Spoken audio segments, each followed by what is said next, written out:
ball was a mess. The pass was too far. All she wanted to do was not let Oregon State terminate the rally. Watch what Tuaninga does. She goes and fights for that ball.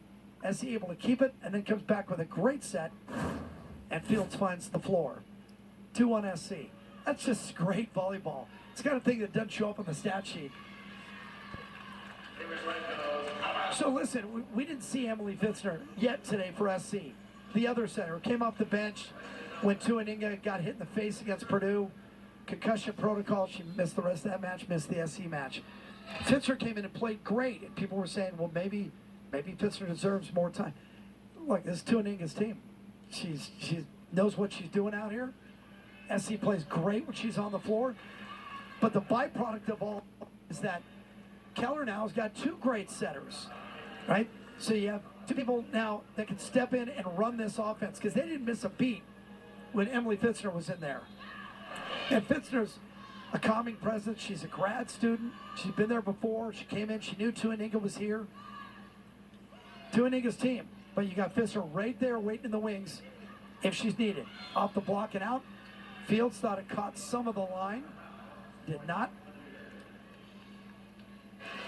I like competition on a roster. Makes everybody better.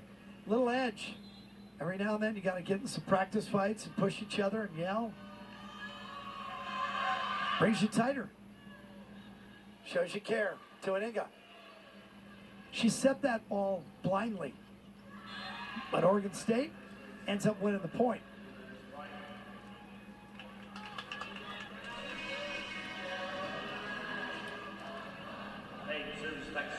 Peyton to serve for the Beavers of OSU.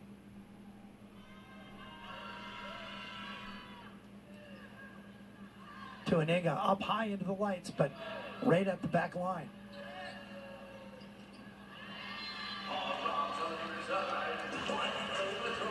You know, when I talked to Lindsey Mahonic, the new head coach at Oregon State, I said, listen, I know you had a bad match at Oregon. It didn't go the way you wanted. What do you need to do better today? And she said, serve, receive, and passing. And then she talked about their determination and the defensive effort. We've seen a lot of that today, but serve, receive, and passing continues to plague this Oregon State team. And as I say it, they have trouble again to keep this rally alive. But now they're out of system and they're groveling. And Fields on the runner. Oh, excuse me, it's McDonald. Williams. Yeah, give me 3 chances, I'll get it.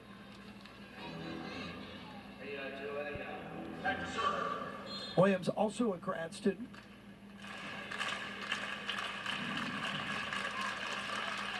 Williams getting more looks. She had 23 total attacks at UCLA the other night, so she's definitely carved out her place in this offense. Fields is the #1, of course.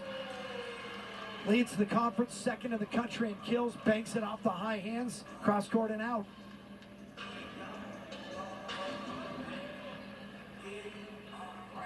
No wonder Tuaninga wanted to get back in there. I mean, Fields has just always been a monster for SC offensively.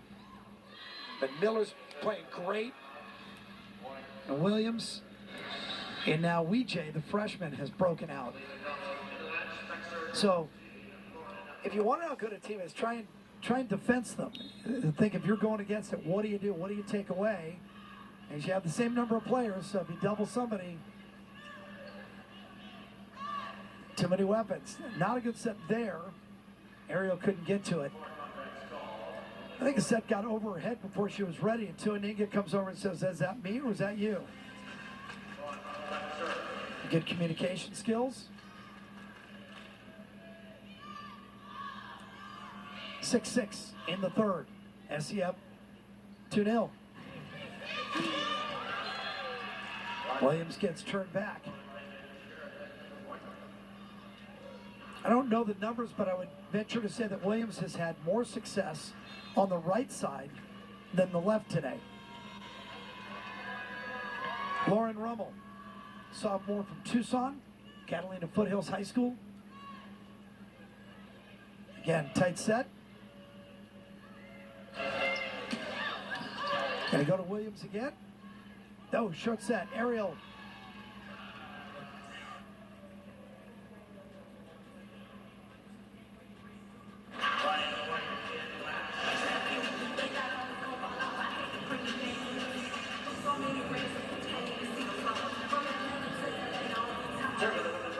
SC just on the outside of the top 20.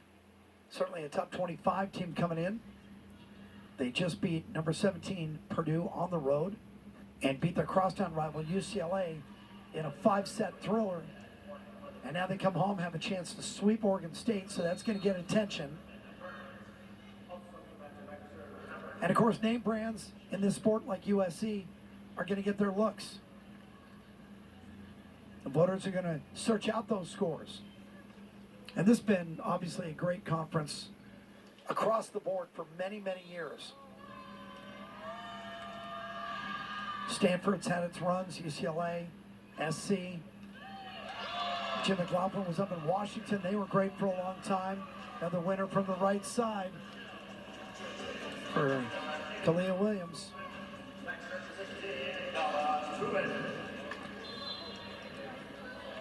We got Williams now with 11 kills into double digits on 15 attacks, hitting 600 for the match.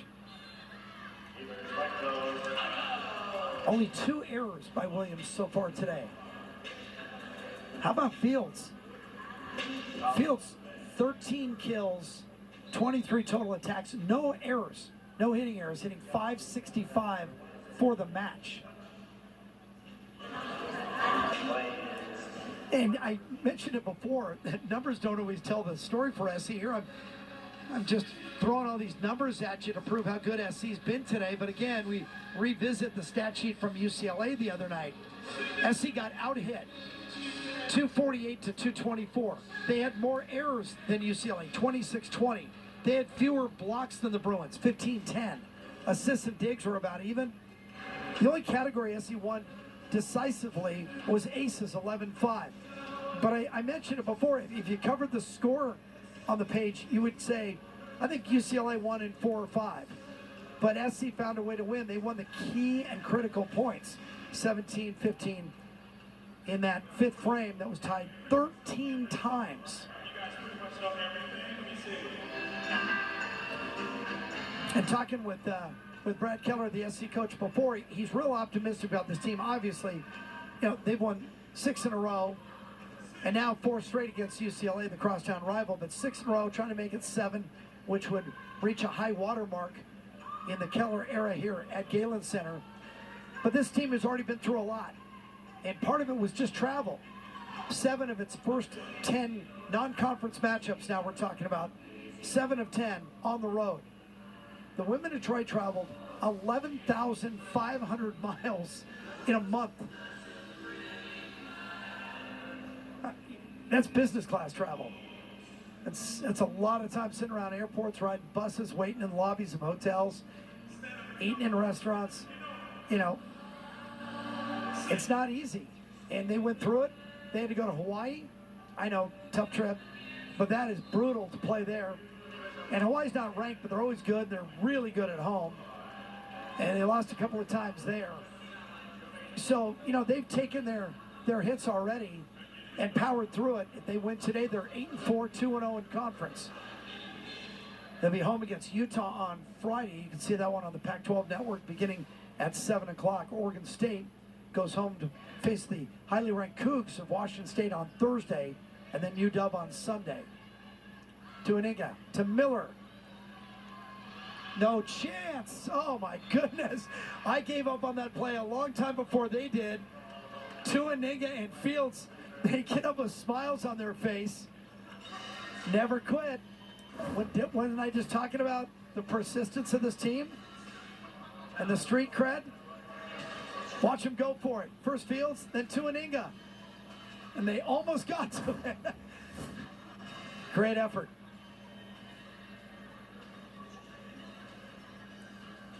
Seven ties and 5 lead changes in this set. So Oregon State showing some fight. So on one side of the net, you got laughs. Everybody's joking with the bench. You look on the other side, and nobody's smiling for Oregon State. Angry bunch right now. You'd like to see them have a little success here, wouldn't you? Vernon serving. White got the high hands on it. Seuss got turned back. That's a double hit. And again, serve, receive, and passing continue to scuttle the effort for Oregon State. Ellie Snook back in for SC and ready to serve.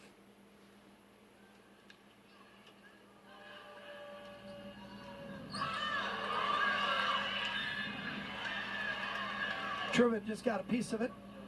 Ends up in the second row. Aaliyah McDonald, a senior from Pearland, Texas, has a sense of calmness, and you saw it right there as our cameras went to her. They just conferred a big point. No big deal. Just wandering around on the court saying, that's why they gave me the scholarship. That's what I'm expected to do.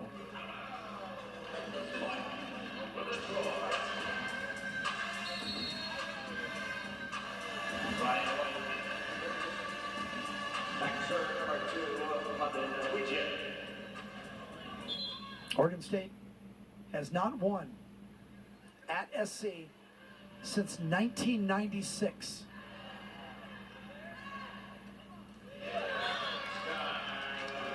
As being the 73rd meeting between the two teams, SC's 32-3 all time against Oregon State. And that goes back to the old campus gym before Galen was built. SC's won 5 in a row, 9 of 10, 14 of 15.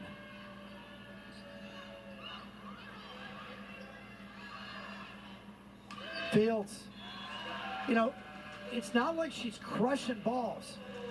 She's placing them. Fields got 14 kills to lead everybody, 24 total attacks.